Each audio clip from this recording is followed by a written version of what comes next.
Since Margaret Thatcher, Britain hasn't just changed prime ministers, it's ejected them. 6 have been forced out midterm, and only 3 left after losing an election fair and square. The system seems to keep pushing leaders out between the polls, and now it seems Keir Starmer may be next on the chopping board as he's been put under pressure to resign.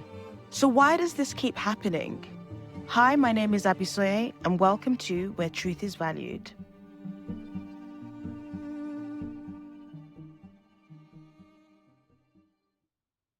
So there appears to be a few reasons why the UK keeps ejecting its prime ministers. The first is the UK has been in a constant crisis politics. This is where leaders inherit shocks they can't diffuse fast enough. Let's take Brexit, for example. In June 2016, the UK held a nationwide referendum on whether to remain or leave the European Union.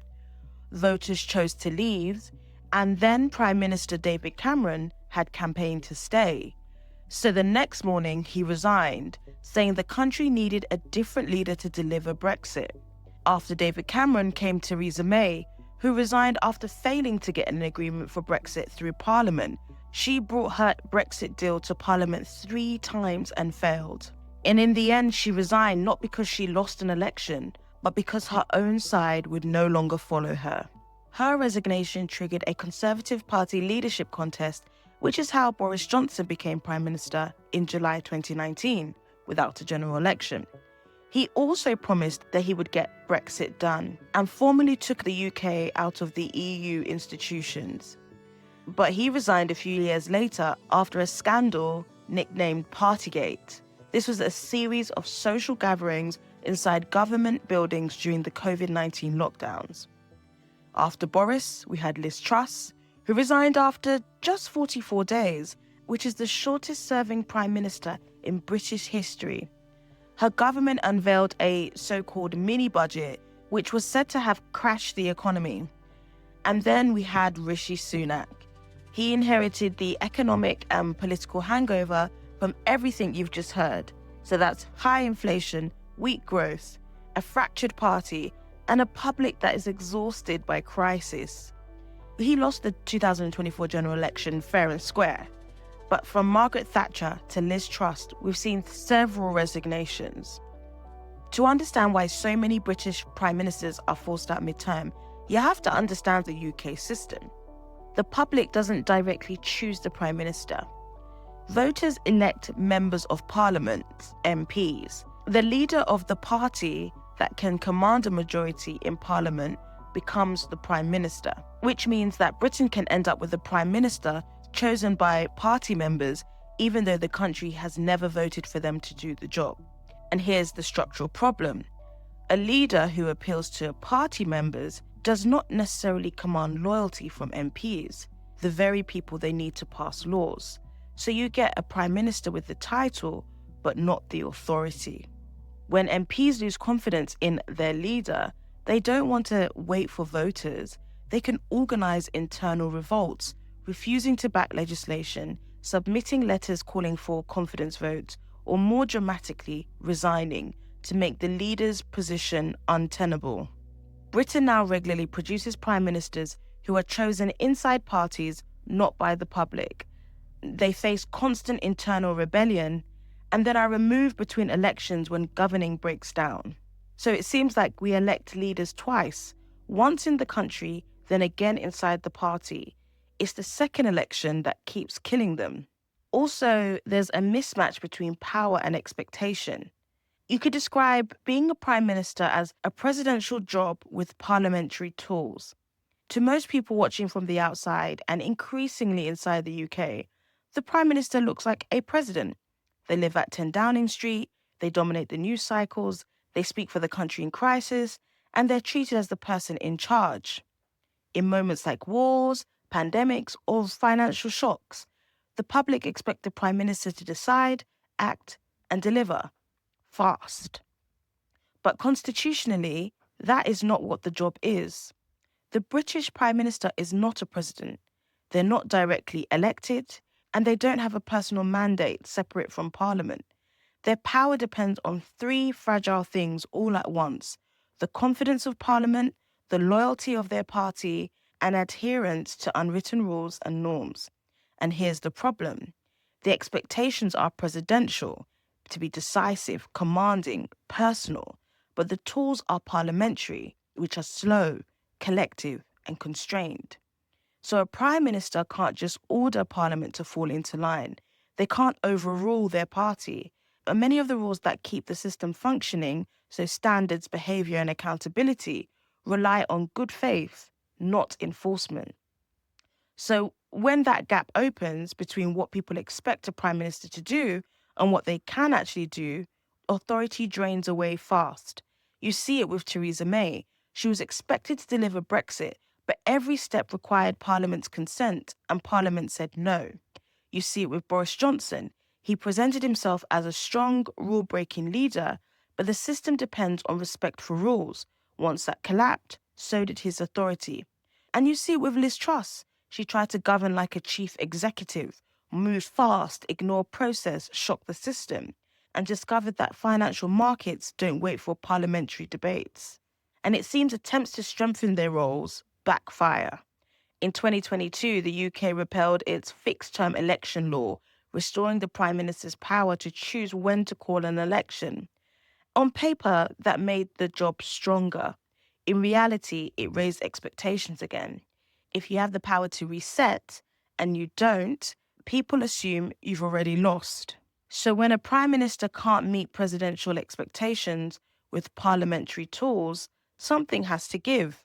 And in Britain, the release valve isn't impeachment, it isn't gridlock, it's resignation.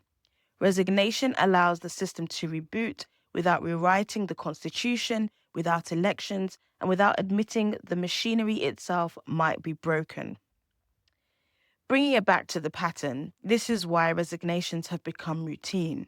Not because every leader is uniquely flawed, but because the job now asks them to be two incompatible things at once. And when that mismatch becomes obvious, the leader usually pays the price. So, putting it all together, permanent crises, parties that can't contain themselves, and a job that promises more power than it can deliver, and the pattern stops looking accidental. The question isn't why individual prime ministers fail, it's whether the system still matches the role we expect them to play. To really understand why resignations now feel routine in British politics, you have to go back to Margaret Thatcher. After more than a decade in power, Conservative MPs decided she had become a liability. They removed her not at the ballot box, but in a private meeting and internal votes. That moment created a modern template. If a prime minister loses the confidence of their party, they go, even if they're technically in charge. Before Thatcher, prime ministers usually fell because the public voted them out, or because government collapsed outright. After Thatcher, a new idea took hold. Internal ejection is legitimate. Nearly 2 decades later, Tony Blair came with a different kind of rupture. Tony Blair won 3 general elections. He had a majority. He wasn't about to lose power in the House of Commons. And yet, years before he actually left office, Blair did something unusual. He pre-announced his departure. Under pressure from within the Labour Party, particularly from supporters of his Chancellor, Gordon Brown, Blair said he would step aside mid-term and hand over the job. And in 2007, he did exactly that. He resigned as Prime Minister and Gordon Brown took over without a general election. Blair's handover matters because it proved that even a Prime Minister with a strong majority, electoral success, and formal authority could still be pushed out mid-term. From that point on, resignation stopped being seen as a failure. It became a mechanism, a way for parties to manage pressure without asking the public. So by the 2000s, the rule of the game had changed. The prime ministership was no longer a job you only lost at elections. It was a job you could lose inside your own party, inside a parliament, and between votes. And once the idea took hold, it reshapes expectations for MPs, for parties, and for prime ministers themselves.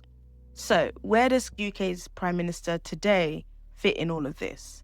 In 2024, Keir Starmer won a landslide election victory, and on paper that should buy a Prime Minister time, authority, and stability. but Starmer's government has faced visible strain. In 2024, Keir Starmer made veteran Labour figure Peter Mandelson Britain's ambassador to Washington. Then on January 30th, 2026, new Epstein files landed in the US detailing Mandelson's past to Jeffrey Epstein, promoting a police misconduct probe in the UK. Starmer had already sacked Mandelson last September over those links, and last week his chief of staff Morgan McSweeney resigned, saying he had advised Starmer to make the appointment in the first place.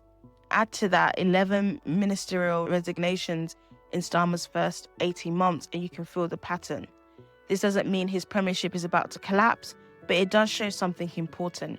In modern British politics, authority isn't something you bank and spend slowly. It's tested immediately by Parliament, by the media, by markets, by your own party, and by events you don't control. So when you line all of this up, it stops looking random. Permanent crisis politics, parties that can't contain their own divisions, a job that looks presidential but runs on parliamentary consent, then a post-Thatcher culture where resignation is a normal pressure valve. All of this put together explains why Britain keeps ejecting prime ministers. The question isn't why individual leaders fail, it's whether the system we're using still matches the kind of leadership we expect, or whether resignations have quietly become the price of keeping it all going.